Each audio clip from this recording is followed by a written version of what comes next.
ದೃಢವಾಗಿ ಮತ್ತು ಶಿಕ್ಷಿತವಾಗಿರ್ತೀವಿ ಅಂತ ಹೇಳ್ಬಿಟ್ಟು ನನ್ನ ಸಲಹೆಯನ್ನು ಹೇಳ್ತಾ, ಆ ಒಂದು ದಿನಗಳು ಈಗ ಇಲ್ಲ, ಆ ಒಂದು ದಿನಗಳು ಮತ್ತೆ ಬರಬೇಕಾಗಿ ಈ ಒಂದು ಕಾರ್ಯಕ್ರಮವನ್ನು ಮಾಡ್ತಾ ಇದ್ದೇವೆ. ನಾವೆಲ್ಲ ನಮ್ಮ ತಂದೆಯವರು ಈ ಹಿಂದೆ ಎಲ್ಲ ಹಸು ವ್ಯಾಪಾರವನ್ನು ಮಾಡ್ತಾ ಇದ್ರು. ನಾವು ಕಿವಿಯಲ್ಲಿ ಕೇಳ್ಕೊಂಡಿದ್ವಿ, ನೋಡಲಿಲ್ಲ.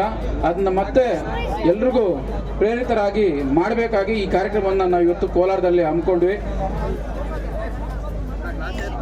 ಒಂದು 30 ವರ್ಷದ ಹಿಂದೆ ಈ ಒಂದು ಕಾರ್ಯಕ್ರಮ ಕೋಲಾರದಲ್ಲಿ ನಡೆದಿತ್ತು. ಪ್ರತಿ ವರ್ಷ ನಾವು ಮಾಡಬೇಕು ಅಂದ್ಕೊಂಡಿದ್ವಿ, ಆದರೆ ಕಾರಣಾಂತರಗಳಿಂದ ಮಾಡಲಿಕ್ಕಾಗಲಿಲ್ಲ. ಈ ಒಂದು ಕಾರ್ಯಕ್ರಮಕ್ಕೆ ಮುಖ್ಯವಾಗಿ ಕೋಲಾರದ KN ವೆಂಕಟೇಶ್ ನಮ್ಮ ಚಿಕ್ಕಪ್ಪನವರು, ಅವರ ಒಂದು ಪ್ರೇರಿತರಿಂದ, ಅವರ ಒಂದು ಮುಖ್ಯ ಉದ್ದೇಶದಿಂದ ಇವತ್ತು ದಿನ ಈ ಕಾರ್ಯಕ್ರಮವನ್ನು ಹಮ್ಮಿಕೊಳ್ಳಲಾಯಿತು.